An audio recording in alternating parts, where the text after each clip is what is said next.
So hello friends and welcome back again.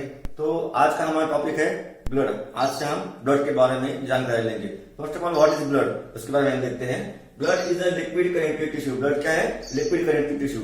अब इसे connective tissue क्यों कहा गया है? क्योंकि इसमें जो ब्लड कंटेंट है, अब इसमें ब्लड कंटेंट कौन से रहते हैं? आरबीसी, डब्ल्यूबीसी और प्लेटलेट्स। ये जो सेलुलर कंटेंट है ये किसमें रहते हैं? प्लाज्मा में। प्लाज्मा में मतलब सस्पेंडेड फॉर्म में रहते हैं, ठीक है ना। तो प्लाज्मा के जरिए वो एक दूसरे से कनेक्ट रहते हैं। As these are connected with each other suspended in the plasma of the blood, so the blood is a connective tissue. Blood क्या है? कनेक्टिव टिश्यू है। ये इंपॉर्टेंट पॉइंट है, ध्यान में रखिए। Blood is a connective tissue, ठीक है ना। It comprises about 7% of our body weight. It comprises about 7% of the body weight. हमारा बॉडी वेट जितना भी है उसमें से 7% किसका है? हमारे ब्लड का वेट है, ठीक है ना।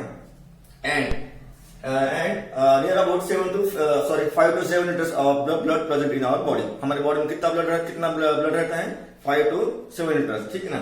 तो next is function of the blood. अब ये ब्लड के फंक्शन क्या क्या है, किस तरह के फंक्शन मतलब परफॉर्म करता है हमारे बॉडी में, या फिर ब्लड का रोल क्या है बॉडी में, या आगे देखने वाले, ठीक है। So first function is it carries essential components towards the tissue.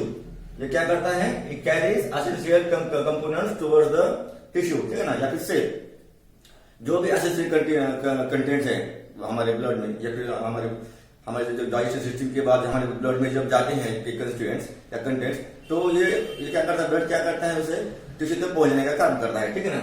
So essential component कौन कौन से हैं उसमें? जैसे कि हमारा O2 है, ऑक्सीजन है। ऑक्सीजन लंग्स से ट्रांसफर करता है, टिश्यू तक ट्रांसफर करता है, ठीक है ना, डिफरेंट प्रोसेस के माध्यम से, ठीक है ना। और एंड न्यूट्रिएंट्स आर O2, ठीक है ना। Next point is it also performs protection and defence. It also performs protection and defence. Protection और डिफेंस में मतलब क्या है? अभी हमें जैसे हमारे बॉडी में जब भी ब्लड में कोई इन्फेक्शन होता है, ठीक है ना, वायरल, बैक्टीरियल या फिर कोई फॉरेन सब्सटेंस हमारे बॉडी में ब्लड में एंटर होगा, तो उससे प्रोटेक्शन करने का काम कौन करता है? ये ब्लड करता है, ठीक है ना। और एंड डिफेंस में क्या है? उसमें हमारे मतलब डिफेंस करता है बॉडी को। जो भी हमारी इन्फेक्शन है उसको मतलब बॉडी में इफेक्ट नहीं करने देता, ठीक है। डिफेंस मैकेनिज्म रहता है उसका। Next point is self repair mechanism. Self repair mechanism. Blood के पास क्या होता है? सेल्फ रिपेयर मैकेनिज्म होता है। जब हमको इंजरी होती है तो वहां पे ब्लड क्लॉटिंग हो जाती है, ठीक है ना, और वो जख्म मतलब वहां पे वो ब्लॉक कर देता है, जिसकी वजह से ब्लड का आउटफ्लो कम हो जाता है या फिर थम जाता है, ठीक है। Now next point is blood is divided into 2 parts और 2 फ्रैक्शंस और 2 parts. Blood is divided into 2 fractions और 2 पार्ट्स। अभी 2 पार्ट्स कौन कौन से हैं? First one is plasma and second is cellular components, ठीक है ना। अब पहले हम प्लाज्मा के बारे में जानकारी लेते हैं, ठीक है। प्लाज्मा क्या है? Blood plasma is separated by adding and anticoagulant so that the cellular content of the blood settle down at the bottom of the tube, ठीक है ना। अभी प्लाज्मा क्या होता है? जैसे मैंने आपको पहले बताया है, ये प्लाज्मा जो होता है लिक्विड फॉर्म में रहता है। ये लिक्विड फॉर्म में उसमें और जो सेलुलर कंटेंट है जैसे आरबीसी होगा, डब्ल्यूबीसी या प्लेटलेट होगा, उसमें सस्पेंडेड फॉर्म में रहते हैं, ठीक है ना। तो अब इस प्लाज्मा ब्लड से सेपरेट कैसे किया जाता है? समझो, अभी एक ट्यूब, ऐसी एक ट्यूब ले जाती है, एक ऐसा मशीन रहता है जो कि सर्कुलर मोशन में रोटेट होते रहता है, ठीक है। तो ये मशीन रहता है, यहाँ पर एक ट्यूब, ठीक है। अभी ट्यूब में अपना ब्लड सैंपल लिया जाता है, ये हो गया ट्यूब, और इसमें ब्लड सैंपल लिया जाता है, ठीक है। उसके बाद इसमें एक एंटीकोगुलेंट ऐड किया जाता है, और उसके बाद उसमें सेंट्रीफ्यूगल प्रोसेस उसको सेंट्रीफ्यूज किया जाता है। सेंट्रीफ्यूज मतलब क्या? अब ये मशीन जो है वो फास्ट मतलब आरपीएम पे उस पर घूमती रहेगी। कब तक घूमती रहेगी? जब तक इसमें सेलुलर कंटेंट जो है ब्लड में वो सेटल डाउन नहीं हो जाते। और ऊपर बाद में क्या रहेगा? ऊपर येलो कलर में रहेगा प्लाज्मा, ठीक है ना। अब यार ध्यान में आपके सेंट्रीफ्यूज प्रोसेस क्या होता है? सेंट्रीफ्यूज प्रोसेस क्या रहता है?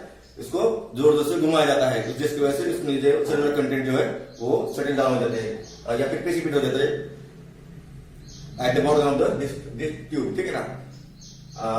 तो ये प्लाज्मा,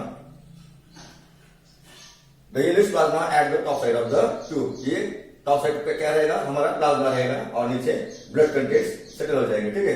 प्लाज्मा कंपोनेंट्स। प्लाज्मा, ये जो प्लाज्मा इसमें क्या क्या उसके कंपोनेंट्स क्या क्या है, उसके कंटेंट्स क्या क्या है, आप देखिए। It contains plasma contains about 91% of water. Plasma क्या रहता है? 91% ऑफ वाटर रहता है। प्लाज्मा में कितना वाटर रहता है? 91% प्लाज्मा रहता है। 7% ऑफ प्रोटीन, उसके साथ ही 91% ऑफ वाटर के साथ ही उसमें 7% क्या रहते हैं? ब्लड प्रोटीन रहते हैं। ब्लड प्रोटीन कौन से रहते हैं? ये जो 7% ब्लड प्रोटीन है उसमें आता है फाइब्रिनोजेन, एल्ब्यूमिन और ग्लोबुलिन, सॉरी क्या कहते हैं इसमें? प्रोटीन, ब्लड प्रोटीन कौन से हैं? फर्स्ट वन है फाइब्रिनोजेन, एल्ब्यूमिन एंड ग्लोबुलिन, ठीक है। तो ये होगा प्लाज्मा के बारे में, ठीक है। ये होगा first part of the blood और first fraction of the blood. हमने दो फ्रैक्शन देखे ब्लड के, प्लाज्मा और सेलुलर कंटेंट, ठीक है ना। आप देखते हैं सेलुलर कंपोनेंट्स कौन थे? सेलुलर कंपोनेंट्स में क्या क्या आता है? इसमें आता है फर्स्ट आरबीसी यानी कि erythrocytes, second one is WBC यानी कि ल्यूकोसाइट्स और थर्ड वन इज प्लेटलेट्स, ठीक है ना। तो which are the cellular content of the blood? This cellular contents of the blood are RBC, that is erythrocytes, WBC, also called as leukocytes and platelets, ठीक है। तो next video में हम एक एक करके सबके बारे में जानकारी लेंगे। आरबीसी क्या होता है, इसका रोल क्या है, WBC क्या होता है और प्लेटलेट क्या होता है। हम इसकी इंडिविजुअल डिटेल जानकारी अगले वीडियो से लेना स्टार्ट करेंगे। तब तक के लिए take care and thank you.